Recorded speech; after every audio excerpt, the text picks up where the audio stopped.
Just last week, I did my driving test. How much? Yeah. It turns out I can't drive.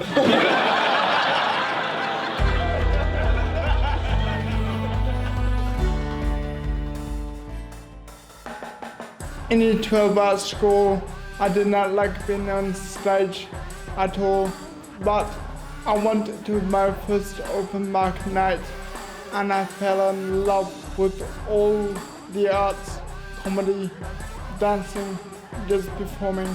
I love being in the limelight. Yeah, man. Doing stand-up comedy is just like riding a horse. I can't do either.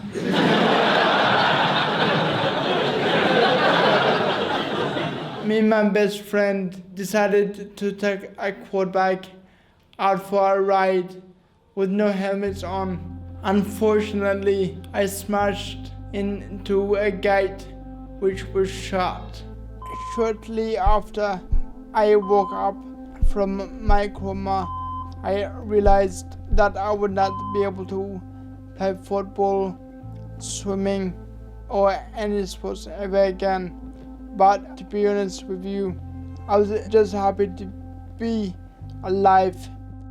The doctor said if he survives, which we doubt, he will only be a couch potato, not able to walk, not able to talk.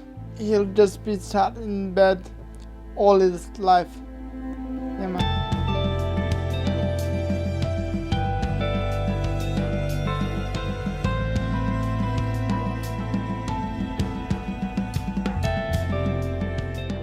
I was walking along the road to a comedy gig and Michael spotted me.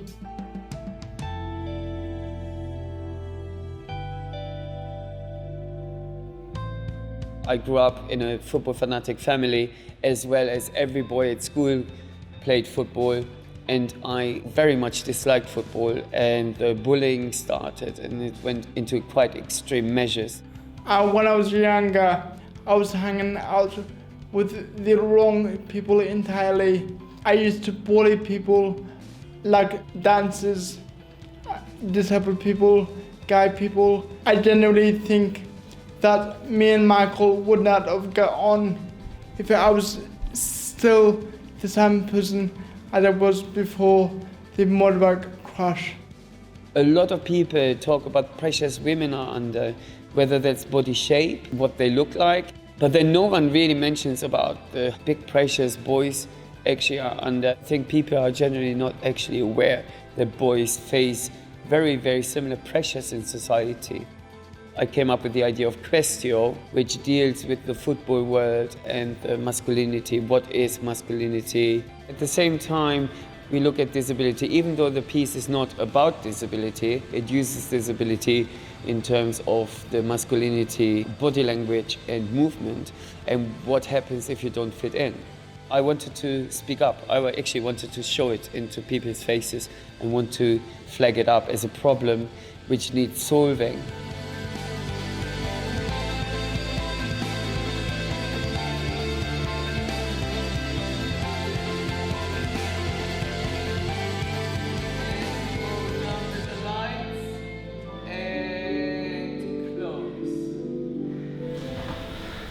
Oh my God.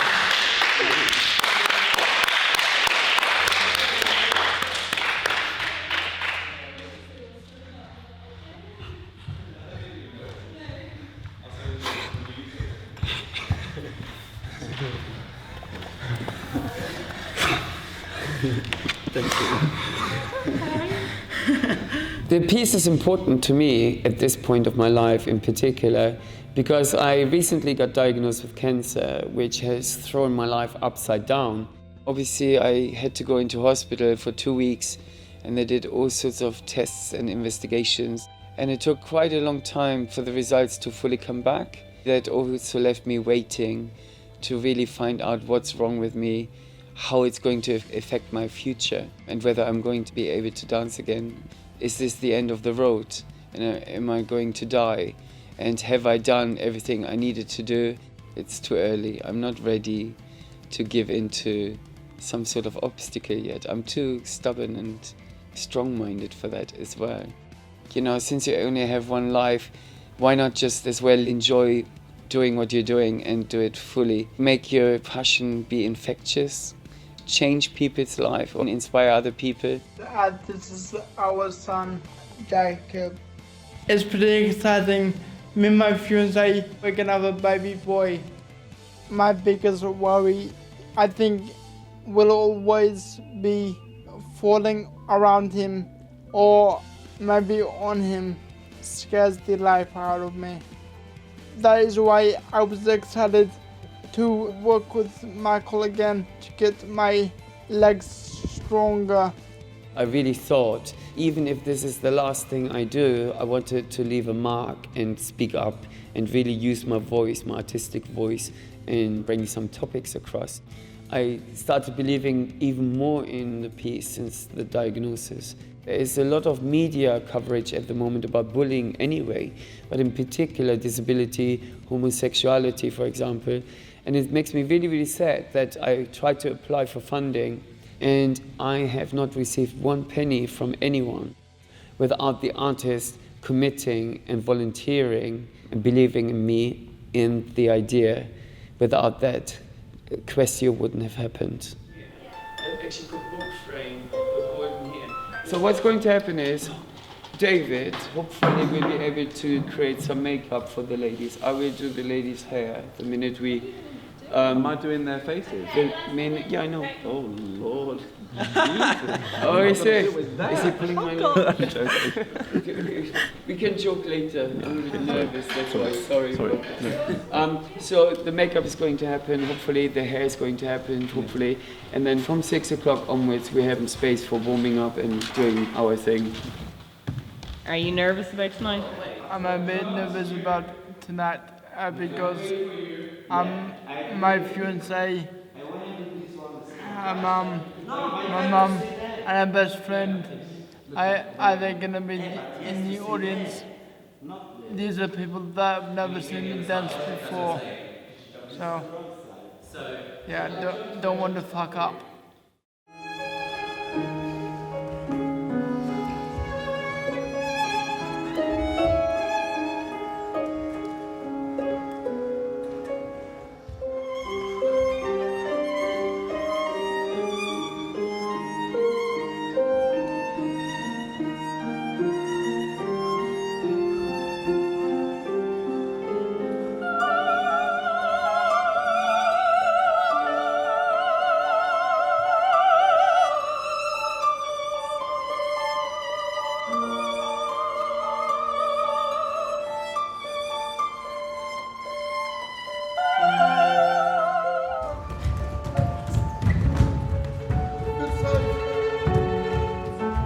There was one scary moment for me in the show, which was when I lost my balance and the opera singer caught my hand and lowered me to the floor, which worked out well because I was meant to be on the floor anyway.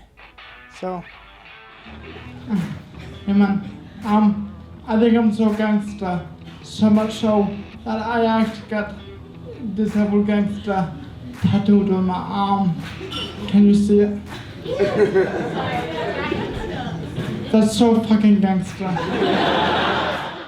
I'm hoping to get through this as swiftly as possible, getting through with the treatment, which seems at the moment to be working quite well, and I can get on with my normal life and forget all about it. And that would involve moving on with Questio, pushing Questio forward, either other venues within London, and then obviously it would be an amazing adventure to be able to take it on tour internationally.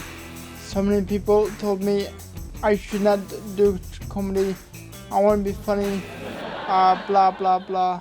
My mom, I never wanted to come and see me on stage in case I wasn't funny. She didn't want to see me sad, but I kept telling her, I can do this, Mom. I can do this. Let me show you. It turns out I'm funny. Yeah, man. I'm one of the few comedians that sell merchandise after the show. In this break, I'll be selling Yemen tops. Yeah, man. Yeah. For £10 each. All proceeds go to disabled people. Yeah, man. That's me.